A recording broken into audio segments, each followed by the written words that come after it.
A single document signed in a glittering hall in 1919 would set the clock ticking toward the deadliest conflict humanity had ever known.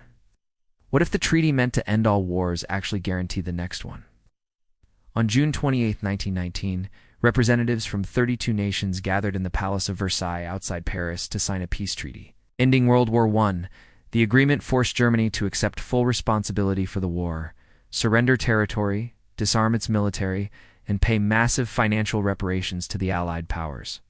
What the victors called justice, the defeated called humiliation. This story matters now because it shows how punitive peace can breed resentment, how economic desperation opens doors to extremism, and how the choices made in victory echo for generations.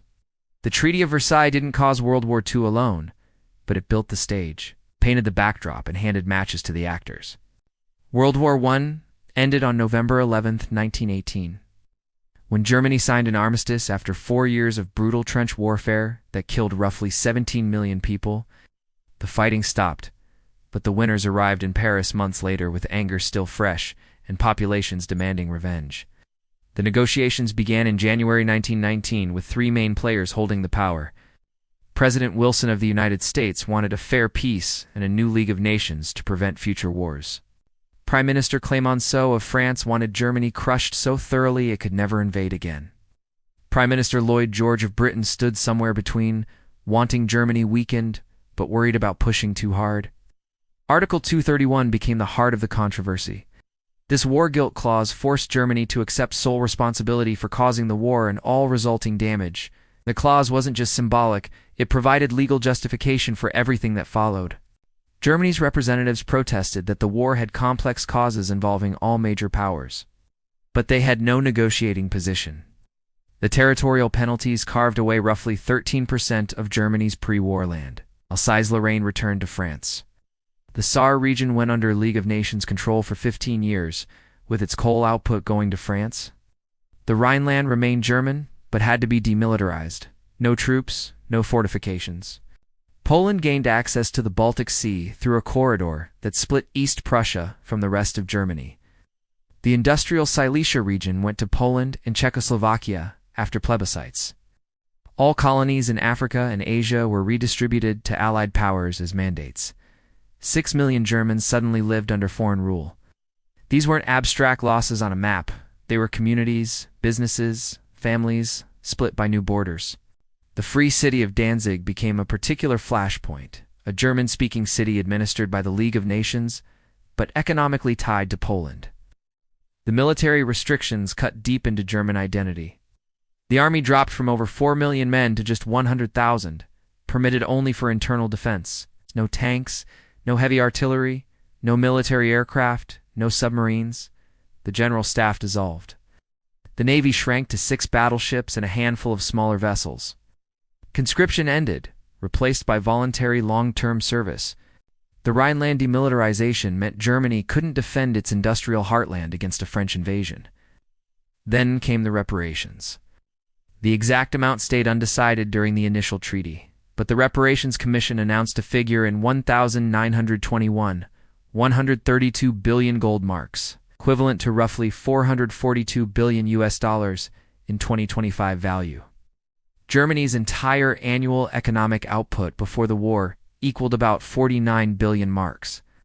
The debt would take decades to pay at rates that consumed a quarter of export earnings.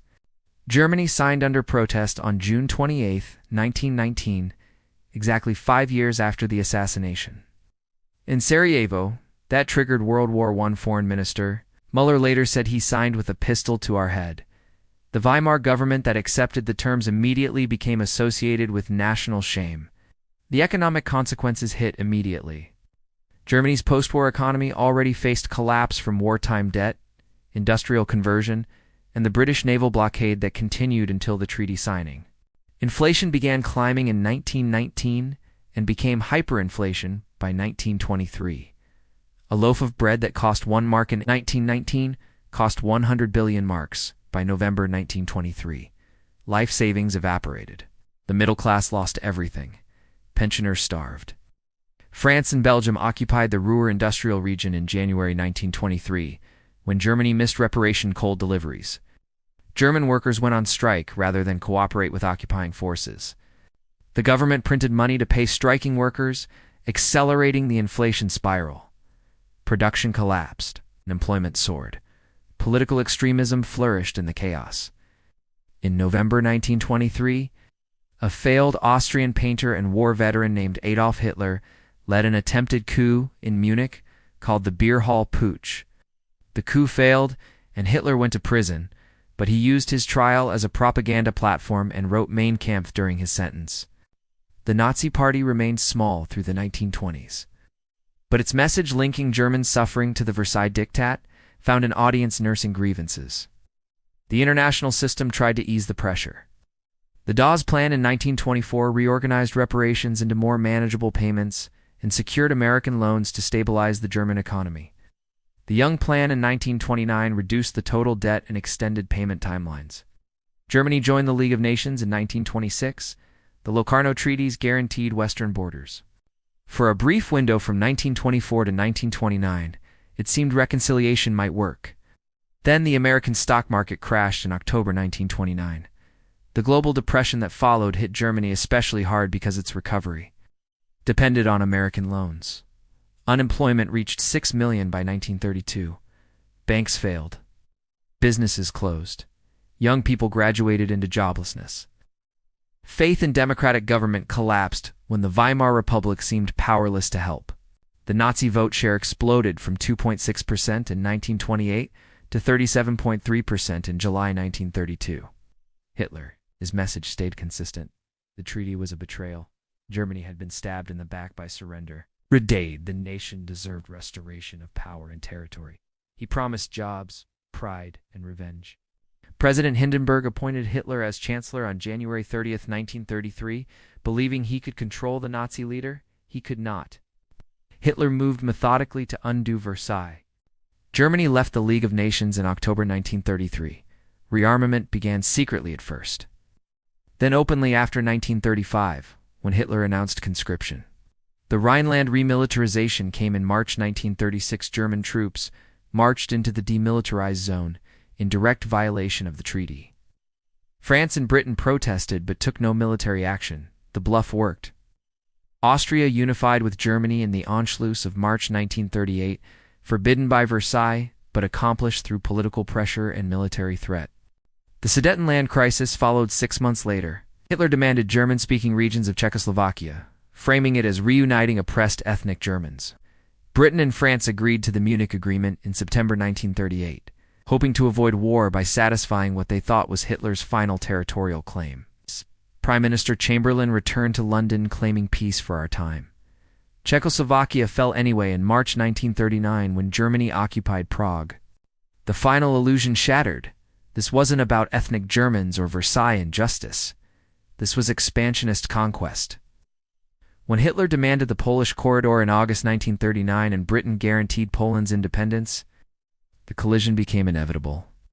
Germany invaded Poland on September 1, 1939. Britain and France declared war 2 days later. The Treaty of Versailles had been dead for years, violated article by article. But its ghost walked among the causes of the new war, the resentment it created, the weakness it enforced, the national humiliation it inscribed into law. 20 years and 63 days after the armistice of World War I, World War II began. The economic data on reparations comes from multiple sources with broad historical consensus. The 132 billion gold mark figure appears in the London Schedule of Payments, May 1921, and corresponds to roughly $442 billion $2,025, using historical gold prices and inflation adjustments. Historians debate whether Germany could have paid. Economists like John Maynard Keynes argued in 1919 that the sums would wreck the German economy and destabilize Europe, while others like Etienne Montu argued Germany deliberately sabotaged payments. The hyperinflation figures are well documented through German government records and contemporary accounts. The Reichsbank published price indices showing the Mark S collapse from 4.2 to the dollar in 1914 to 4.2 trillion to the dollar in November 1923. Personal testimonies described the social impact: middle class families losing savings, farmers refusing worthless currency, Workers paid twice daily as prices changed hourly. Hitler's rise correlates clearly with economic crisis and election data from the Weimar Republic. The Nazi Party received 810,000 votes in 1928, then 6.4 million in September 1930 after the Depression began, then 13.7 million in July 1932 at the height of unemployment. This doesn't prove economics alone caused Nazi success. Political violence, propaganda, anti-Semitism, and democratic failure all played roles, but the correlation is documented. The connection between Versailles and Nazi propaganda is explicit in primary sources. Hitler referenced the treaty in nearly every major speech from 1919 to 1939, calling it the dictated peace and the stab in the back. The party program of 1920 demanded abolition of the peace treaties of Versailles and Saint-Germain. Every territorial revision Hitler pursued, Rhineland, Austria, Sudetenland, Poland, was framed as correcting Versailles injustice. Contemporary observers warned about the treaty's dangers. Keynes resigned from the British Treasury delegation in protest, writing that the economic terms would reduce Germany to servitude, and predicted the final civil war between the forces of reaction and revolution will destroy civilization. American diplomat William Bullitt called it a peace of vengeance. French Marshal Ferdinand Foch said, "This is not a peace. It is an armistice for 20 years. The war began 20 years and 65 days later." Historians remain divided on whether the Treaty of Versailles made World War II inevitable, or simply provided convenient propaganda for pre-existing German militarism. One view holds that the treaty was genuinely harsh and created legitimate grievances that destabilized democracy. Another argues that Germany got off relatively lightly, compared to treaties it imposed on Russia in 1918, or would have imposed on France. In Britain, if victorious, and that Nazi propaganda exaggerated Versailles injustice to mask aggressive expansion. The reparations debate continues. Some economists argue the amounts, while large, are payable through properly managed budgets, and that Germany used reparations as an excuse for failures caused by war debt and poor economic policy. Others counter that the psychological burden and the visibility of payments to foreign powers made them politically toxic, regardless of economic feasibility. Germany essentially stopped paying after 1932, and the issue became moot, but the resentment remained. Alternative explanations for Nazi rise include long-term German militarism predating 1919, the weakness of democratic institutions in a country with little democratic tradition, the appeal of authoritarian nationalism throughout 1930s Europe, and Hitler's personal political genius in exploiting crises. Many historians argue Versailles was one factor among many rather than the primary cause. The Treaty of Trianon with Hungary and Treaty of Sevres with Turkey were arguably harsher, yet those countries didn't produce world wars. Some scholars emphasize that the treaty's enforcement mattered more than its terms. France and Britain disagreed on enforcement throughout the 1920s and 1930s. France wanted strict compliance. Britain favored appeasement and revision. The inconsistent response, harsh on paper, weak in practice, may have been worst of both worlds, breeding resentment without preventing rearmament. The counterfactual questions remain unanswerable, but instructive. Would a more generous treaty have prevented Hitler's rise? Would harsher enforcement have stopped rearmament? Would a stronger Weimar democracy have resisted extremism despite economic crisis? We can't know. What we can document is that the treaty created conditions that German extremists exploited, and that Allied leaders failed to manage the peace as skillfully as they won the war. The treaty's human cost played out in millions of individual lives across 2 decades. German children grew up in homes where parents couldn't afford food, where savings disappeared overnight, where unemployment meant literal hunger. Visual photograph of children in Berlin soup kitchen line, 1923, faces gaunt but dignified teachers taught with worthless salaries. Doctors treated patients who couldn't pay. Veterans with service medals begged on streets. This wasn't abstraction, this was daily humiliation. Families separated by new borders faced impossible choices. Ethnic Germans in Polish Silesia or French Alsace suddenly became minorities in their own towns, speaking the wrong language for new governments. Some fled as refugees. Others stayed and endured discrimination. Communities that had existed for centuries found themselves on the wrong side of lines drawn by distant diplomats who D never visited. The human cost of the political extremism that followed dwarfed even these hardships. The Nazi regime that exploited Versailles resentment would kill 6 million Jews, 5 million other victims of the Holocaust, and millions more in renewed warfare. Versailles didn't cause these crimes. Human choices did, but the treaty created fertile ground for the seeds of hatred. Understanding this connection isn't about excusing what came after. It's about recognizing that punitive peace carries terrible risks. Think of the Treaty of Versailles as a doctor treating a sick patient by removing symptoms while ignoring underlying disease. The treaty ended the fighting, the symptom, but didn't address the deeper problems of nationalism. Militarism, economic interdependence, and unresolved territorial disputes.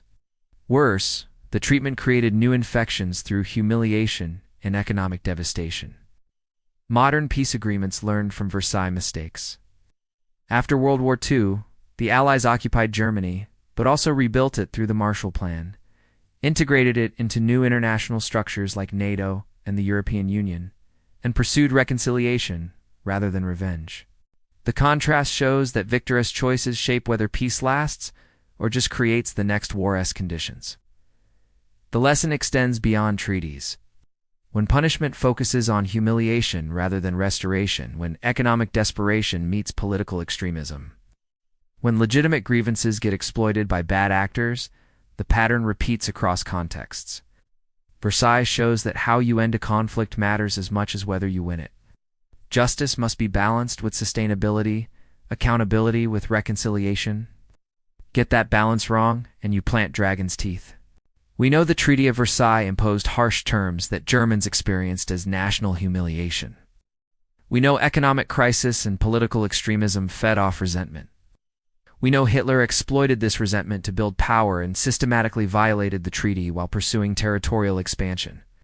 What remains debated is whether the treaty made war inevitable or simply provided convenient propaganda for aggression that would have happened anyway. The final question matters for today. Can punitive peace ever succeed, or does it always plant seeds of future conflict? The historical question is settled. The Treaty of Versailles created conditions that contributed to World War II through economic devastation, political destabilization, and exploitable resentment. Confidence level: high. The degree to which it was the primary cause versus one factor among many remains debated by historians. Confidence level: medium. Evidence supports multiple contributing factors. The practical lesson for current conflicts centers on peace agreement design.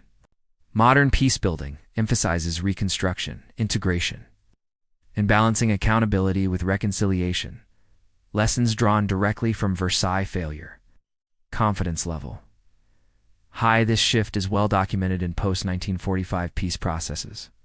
The warning for future generations remains relevant whenever victors must decide how to treat the defeated. Choose humiliation and punishment, and you may win the war, but lose the peace. Choose restoration and integration, and you might build lasting stability. The choice determines whether peace means 20 years or 200. The treaty signed in a palace of mirrors reflected back the worst choices of victorious powers, and the world paid the price twice. If you want to understand how World War II unfolded from these origins, subscribe to our channel and watch our next documentary, The First 100 Days: How Hitler Consolidated Power in 1933. It shows how democratic systems collapse when extremists exploit a crisis.